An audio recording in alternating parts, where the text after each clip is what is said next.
Listen, I was gonna like try to tidy up my room and make it look cleaner than what is currently in the background, but I thought that would be like lying. I want to be authentic. I want to show up as my true self, and that is a mess, and that is what you're seeing behind me, a mess. That's also what is right here, a mess.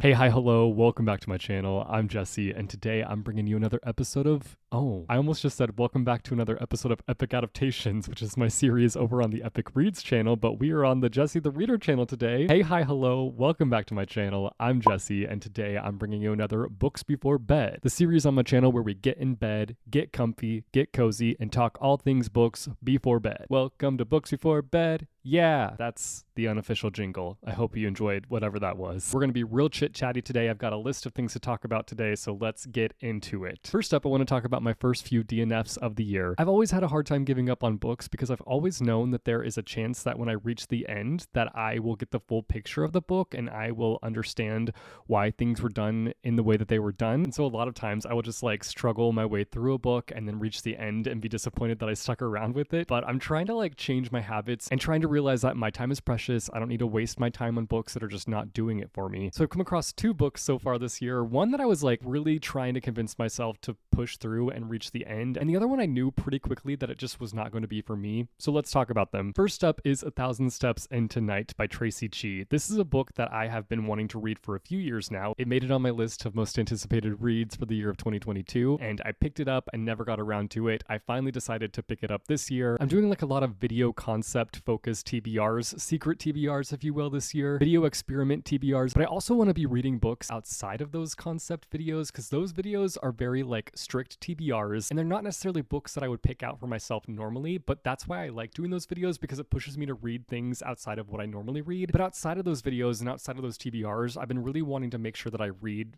books for myself as well this year and read things that I want to be reading. And this is one that I've been wanting to read for a really long time. And I was sad to get into this one and just like not have it really click with me. And I gave it a strong chance. I read around 120 pages, which makes me feel sad looking back on it because it was a waste of my time. I could have read 120 pages of another book. A book that I would much more enjoy than this one. That's not to say that it was like a terrible book per se, but it just like wasn't working for me. I felt like nothing had really happened in the first 100 pages. I mean, there were a few like interesting plot points. I mean, we follow a main character who is turning into a demon who has the touch of death. You touch her, you die. And so like that aspect of it was interesting, but things were just developing a little too slowly. Like the pacing was really off, and it also does one of my least favorite things, which I did not know was going to be a part of it, and that is incorporate footnotes, which it made sense for this story just because of the fact that like it brings in a lot of Japanese words, and so it wants to explain what those words are, and so like I understood it, and like I was reading the footnotes because I wanted to know what the words meant, but it just became a hassle to have to keep looking down and like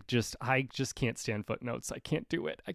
Even if it's like something that benefits the story, like obviously the footnotes in this are important and they add a lot. Like they teach you the Japanese words that pop up throughout it, but it just really disrupts the reading experience for me, which again is not the only reason I'm DNFing this book. I also just felt like the characterization needed a lot of work. I didn't really feel any kind of way about the main character. I felt much more strongly about the side character. When he came into the picture, he kind of stole the scene, and I felt like he was a much more interesting character, and he probably should have been the character that the book followed. That's all I'll say about that. And then I DNF'd an ebook. I've been trying to play around with the idea of like kind of bouncing around book formats, always having an audiobook going, always having a physical book going, always having an ebook going. And so I picked out an ebook that I had on my Kindle that I had bought a while back, and that's this book called Wicked Little Things. It comes from an independent publisher, so I feel bad critiquing it in a harsh way, but what I will say is that the writing was just so poor and the dialogue was incredibly cringe. Like there were so many moments where I was like I always really struggle with cringy dialogue as somebody who very easily gets secondhand embarrassment, even from fictional characters. I can't do it. I've signed out. Those are the two books that I have DNF'd so far this year, and I just want to be better at DNFing books, just accepting the fact that some books are not going to work for me and not force myself to read it, because like that's when you fall into a reading slump. When you force yourself to read something that you're not enjoying, the slumpty dumpty is coming for you and you better run. Next, I want to talk about big book fatigue, and this is something that I like want your input on, and I want to hear your advice on this. I just read and loved A River Enchanted by Rebecca Ross. It has reached favorite level for me, but even still, while reading this book, I just had this feeling where I was like, this is way too long. I really want to reach the end. And not because like I was bored or anything, like I was enjoying the process of reading it. It's just like I had such an eagerness to get to the end. And I almost feel like I was eager to reach the end to kind of have that like accomplished feeling of finishing a book, because I hadn't felt that in a second. And it was like bothering me that it was taking me so long to read this book. And I guess I just want to talk about like why that is. Is that just kind of like the competitive nature that comes through in having like a Goodreads goal or being a part of the book community online and seeing everybody like fly through all these books? Like, what is it that is causing me to have this feeling where I just like want to reach the end? Because again, I was like loving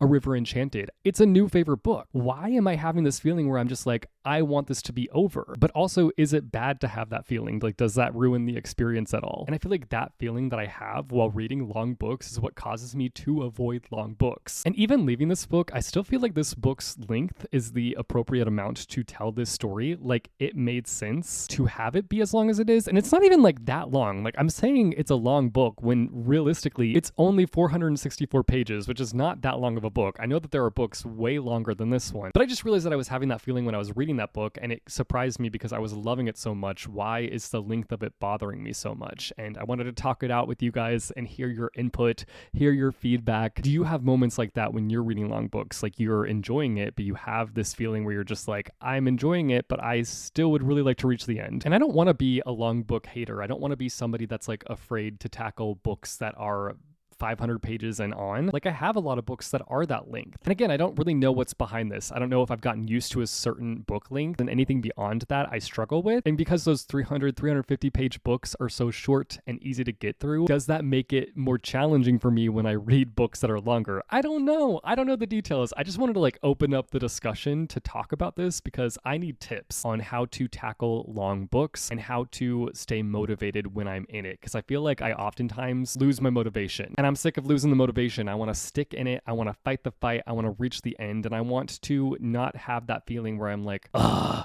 just want to reach the end. Why did I do that with my voice? My back is kind of hurting me. I wish I could like lay down. I guess I could do this, but this feels awkward and it feels so far away. And I don't know that I love this angle. What if I lay down on my stomach? This isn't going to work either. What to do? I'll just try to sit normally. Next up, I want to talk about my star rating struggles, which is something that I've mentioned in passing in some of my past books before bed videos, but I've been having a bit of a like hard time with my rating system lately in terms of like, how do I explain this?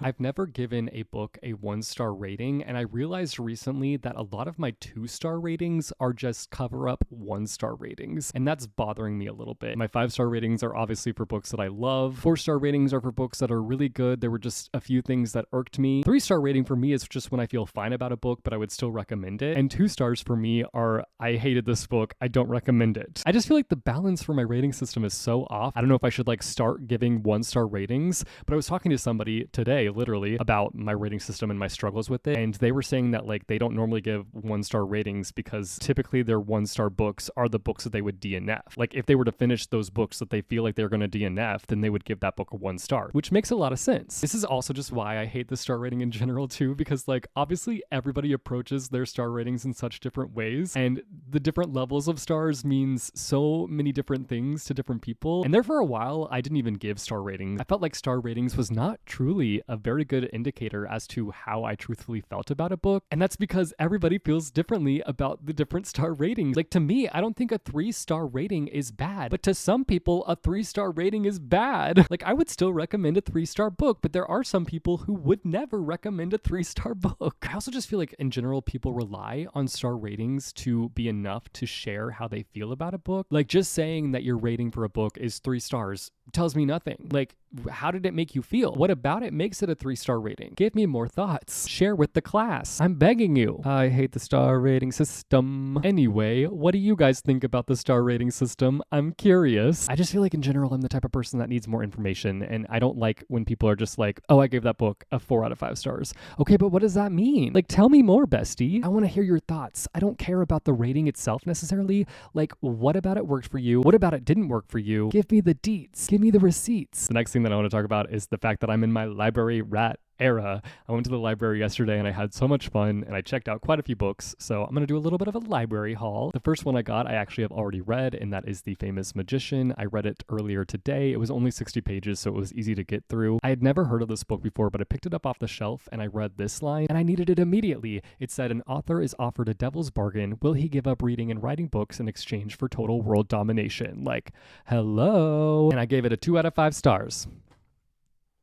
As if I'm only going to tell you that I gave it a 2 out of 5 stars. I'm going to go into depth, baby. Basically, it was just too short. It had a lot of really interesting ideas. I really liked how it talked about things like being happy with what you have, being happy with where you're at in life, and not taking things for granted. And I also felt like it kind of opened up the floodgates of my thoughts in thinking about like what I would do if I was in this position and what I would do if I was offered up this like big thing, even though I had to make a sacrifice. Like, would I do that? Would I take the plunge? But truthfully, I just thought it was too short. It was literally 60 pages of us following this guy just going back and forth and deciding if he's going to make this deal or not, if he's going to make this bargain. And the end of the book was just way too convenient. I would have liked to have seen a bit more of a struggle there at the end, but it was just like, ooh, everything is fine. I got Untethered Sky by Fonda Lee, even though I have the Jade City trilogy and I have not read it yet, but this one for some reason just caught my eye and I just felt like I needed to pick it up and read it. So I'm going to try to read this over the next few days, even though I'm currently working on one of those secret TBR videos and this is not priority. Next I got Trash. This is space, not trash. Next, I got Space Trash. This is the first volume of a new sci-fi girl gang adventure. Love a girl gang adventure in space. I got 3 Days of Happiness. This is a light novel, though it does not sound like it's going to be a very light book, let me tell you. I mean, the line that sold me on this is a very deep question. It says, how much is life truly worth? I just feel like this is going to be a heavy book, and you know what? I'm going to eat it up. I'm excited to eat it up. The last thing that I got is this graphic novel called The Mongoose Twins. It just kind of gave me Hardy Boys vibes. Something that I noticed when I was at the library is that I got the biggest itch to read. I don't necessarily know if I feel that same feeling when I'm at a bookstore. Like, surely I do. I need to go to a bookstore and find out. No, I don't. I'm on a book buying ban, even though I've gone to several bookstores since being on my book buying ban, and I'm still going strong. So we love to see it. But I just loved being in the library and getting that itch to read. And I literally came home and read so much. Like, I came home, finished A River Enchanted. This morning I woke up and immediately started reading The Magician book, The Famous Magician. Finished it. I know it was only 60 pages, but like, still, 60 pages. I read 60 pages. Woo woo! So I almost feel like if I get in a reading slump again, then I should just like make frequent visits to the library until I get that itch again, because it was so nice to just like go there, get that itch, come home, read A River Enchanted and finish it, and then wake up and still feel that excitement for reading and finish another book. To end this video, I'm going to do last, now, next, my last read, my current read, and my next read. Obviously, I've already talked at length about my last read. It was The Famous Magician. I gave it a 2 out of 5 stars. Hopefully you understand why I gave it a 2 out of 5 stars, because I used my words. My current read is God Killer, even though I technically haven't started it. In this book, we followed this girl whose family was killed by a god, and since then, she has become a god killer and goes around killing gods. But her story takes a twist when one day she comes across a god whom she can't kill. I feel like my next read should technically be for the video that I'm reading God Killer for, but I think I'll pick up the Fonda Lee book because it's really short. I feel like I could get through it in a day and it will be a nice palate cleanser. This one honestly has a similar vibe to God Killer. It's about this girl who is trying to kill this monster that killed her family. We love revenge stories.